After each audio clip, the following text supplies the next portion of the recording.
Helpline. Your census date is Sunday, the 27th of March. Please provide answers to some common questions about the census or help you get. While we're going through all these random options, I got a visit today. The video's on YouTube. This is a follow-up, just to see what they say. Received a provided card. Press 1. You have a second address or a holiday. Anyway, this is going to go on for quite some time, as you probably know. If you've phoned up to the Census Helpline, they try and get you to go through to loads of computerised options.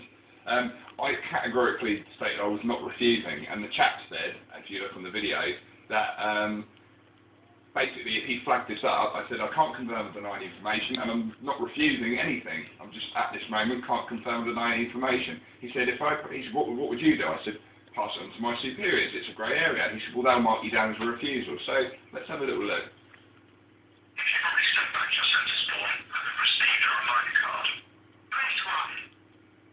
Do you have a second address or a holiday? Let's try 0. Right. You'd like to speak to someone? Oh, yes. By the way, this call might be recorded. Tell me about it. Hold on for a moment and I'll transfer you to someone who can help. It shouldn't be long. Hi, welcome to the Census Helpline. You speak to Paul. How can I help? Hello, Paul. I had a visit from one of your census collections people today. Really, really nice chap.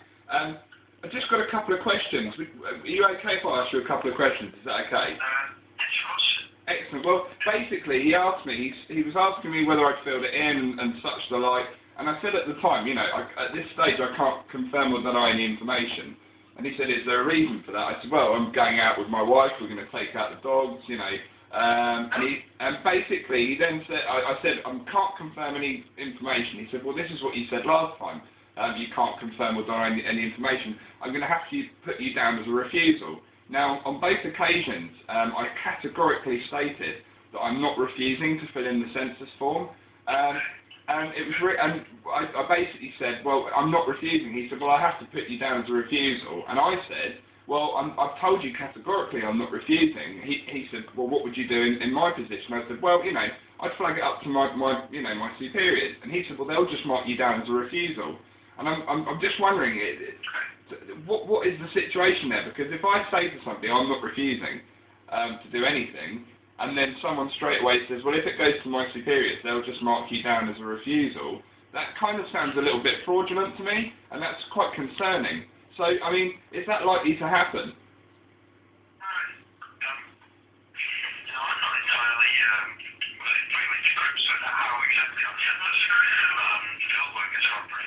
Yeah.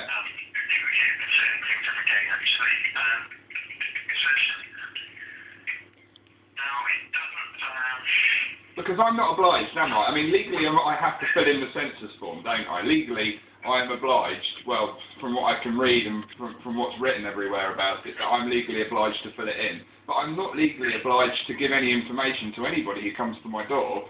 So if I say to him, I'm not refusing, I'm not breaking any law, essentially. I'm not creating any controversy. You know, I'm not putting anything into question. I'm saying I'm not refusing, but I just don't want to talk to you at the moment. Thank you very much. So, you know, it's a bit weird that he'd say that his superiors would just mark it down as a refusal, because that sounds a little bit fraudulent to me. And, you know, I know that the civil service is, you know, going through cuts, but I'd at least hope that people put in a little bit more time and effort to investigate situations like this. And, you know, my wife's disabled as well. And, you know, she was quite alarmed when they said we might receive a fine. And, you know, obviously I'm not refusing anything. Now, as far as I know, you still have a lot of time to fill the form back in. Okay. Until the 6th of May to return it online. Okay. And you have even longer than that to return it by post. Right. What's the actual cap limit for returning it? If you down as a refusal, if you put your form online tonight or tomorrow, Yeah. So if I haven't refused, what's my sort of threshold date?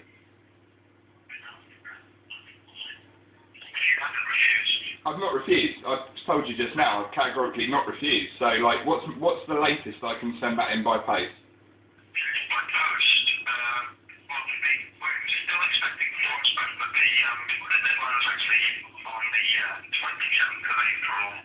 That's not right, it was the 14th of April. Right. That was the postal deadline, but it's been flexed. because people aren't filling it in and they think it's a bit dodgy. Something. Try and get it done as soon as possible, really.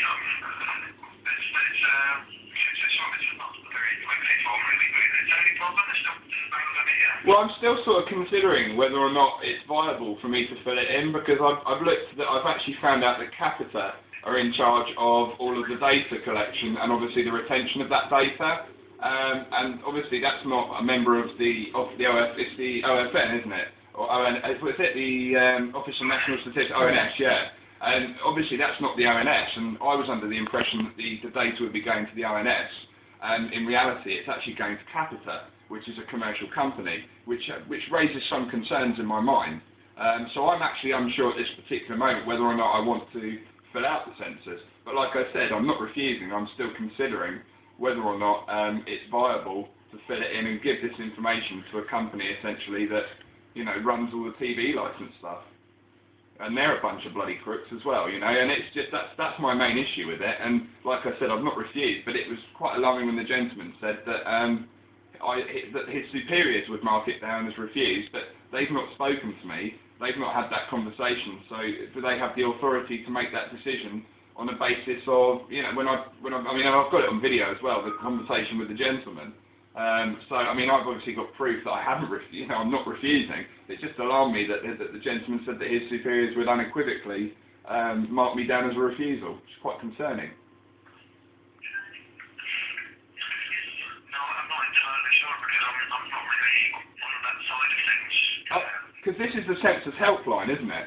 So this is the only point of contact for me to find out and to get these questions answered. So who could I speak to? I mean, if I was to tell you that I was in the Chichester district, for instance, is there a regional office that I can contact to actually speak to the gentleman's superiors? Because according to him, they're going to act fraudulently. And obviously I want to provide them with the evidence that would disallow them from acting fraudulently. So is there a regional office I can contact for sort of Chichester district? I don't have any numbers, unfortunately. Those are numbers I don't have any access to them. That's strange, but this is the Census Helpline. So obviously I'm assuming that, you know, the ONS has sort of set this up to help people. Well, our remit really is just to help people if they can't quite figure out the form, etc., to help them fill it in. But it doesn't say that on the website. It says Census Helpline is available. It says Census Helpline, which is like helpline for the census, isn't it?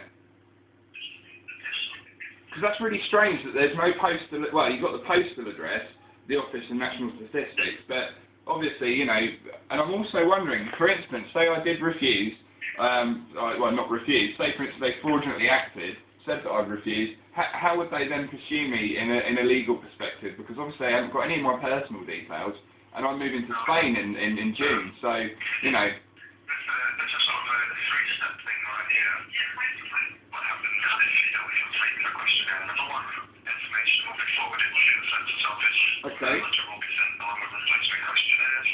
Okay, and that will be to the occupier, yeah? Yeah. Okay. And number two, if the household continues to refuse, census officers will make a final visit. But if they've not refused, Complete the questionnaire. but if they've not refused though, 'cause we're sort of missing a step, because obviously if you forward another census to here, and then again, like we say, well, we're not refusing, but you know, we just don't have the time. Or for instance, we're out the country for say 3 or 4 months.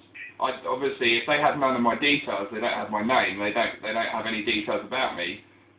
Right, okay, so that if you refuse, sorry, then they'll get a final visit, okay. That's the final step, not the final step. It's not, if the householder continues to refuse, the census officers will make a final visit. Right. They will offer to have the householder complete the questionnaire.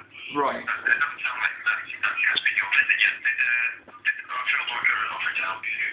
Well, no, as I said, I wouldn't confirm or deny any information, because at this stage I don't have faith in, I don't know if he works for Capita, whether he works for the ONS. All he's got is the Census 2011 bum bag, do you know what I mean? And, you know, and a clipboard and an ID thing. So I don't know whether he works for Capita, whether he works for the ONS. That's why I won't give any details, because I obviously don't know which company or which corporation he's working for, whether he's working for the ONS or whether he's working for Capita.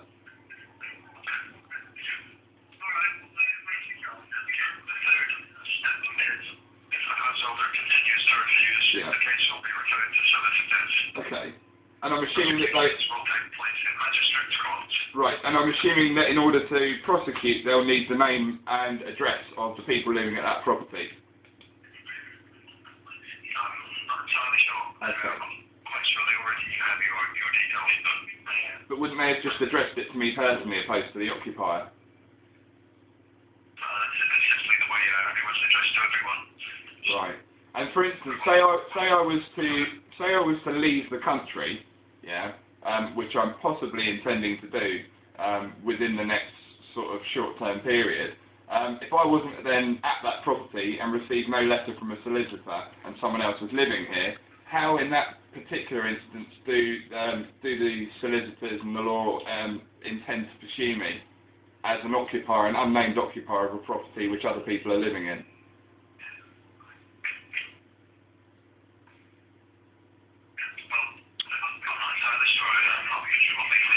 No, but I mean, it's very, very interesting, this grey area for me, because obviously I understand that in order to prosecute somebody, they obviously have to have a name. You can't just take the occupier of such property to court.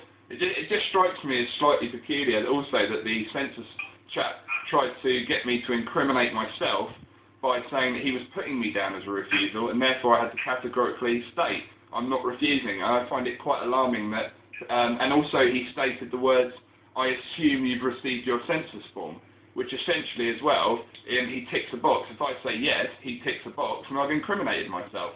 And like I said I can neither confirm nor deny any information at this particular time. And he wasn't very positive about it. He's a lovely guy, you know what I mean? It's nothing personal to him, but I'm just slightly alarmed that he said that his superiors would act fraudulently. He said that he wouldn't put me down as a refusal, but he was going to flag it up. But he said my superiors will just mark you down as a refusal. Kind of seems like a bit of browbeating when I've got video evidence to suggest the contrary.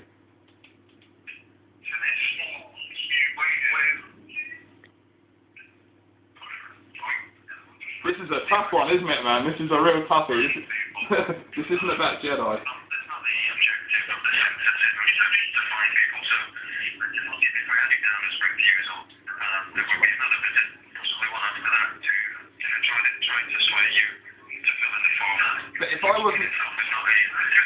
wasn't there, say for instance they knock at my door again and I'm not there, at that point, if I'm not there and I'm not actually in the property, I'm not actually able to refuse anything. And as I've previously stated, I've said categorically I don't refuse. If I'm not there, are they going to mark me down as a refusal? I mean, because it's like saying, it's like me going up to someone and or not going up to someone and say, you know, can you lend me, can you lend me 10 quid?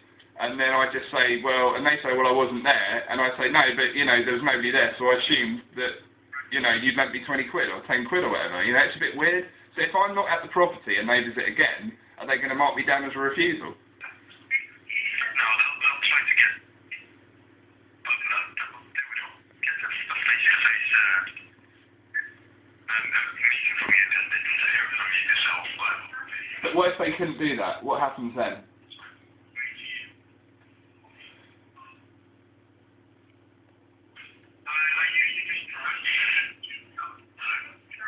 This isn't a very good helpline. It's nothing personal to you, mate. Look, okay. Would you like me to help you to find the form? I can do it right now. No, unfortunately, I can't. I can neither read nor write. But anyway, it was really, really nice to talk to you. I appreciate your time this afternoon on this bank holiday, mate. What was your name, by the way? My name's Paul. Thanks ever so much for your time, my friend, and thanks for giving me the information about the process of what happened. Yeah. All employees who are employed under the census, including myself, it's a criminal offence to divulge any information we may receive. Yeah. It's also a criminal offence, man, to send troops into Iraq. Do you know what I mean? I understand what you believe, what you're told, but I don't happen to believe anything that this government says myself. When they sent troops into Iraq, this is why I question, because when we engaged in an illegal war, that's when I stopped trusting the government, which is why I obviously ask a lot of questions just to clarify my position.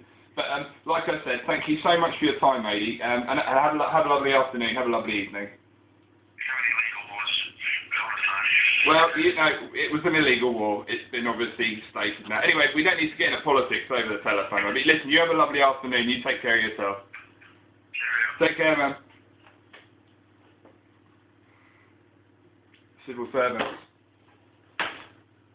Civil servants. They all believe what they're told, including my wife is going soon to be an ex-civil servant. And from what I hear what goes on in the civil service, it's brainwash city. Luckily, my wife's woken up and we're going to Spain. So, anyway, number one, they'll forward you another letter, okay?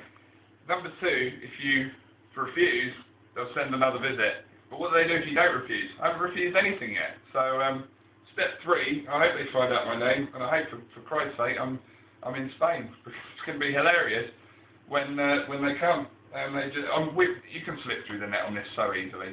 You can slip through the net. But, you know, there you go. Job done.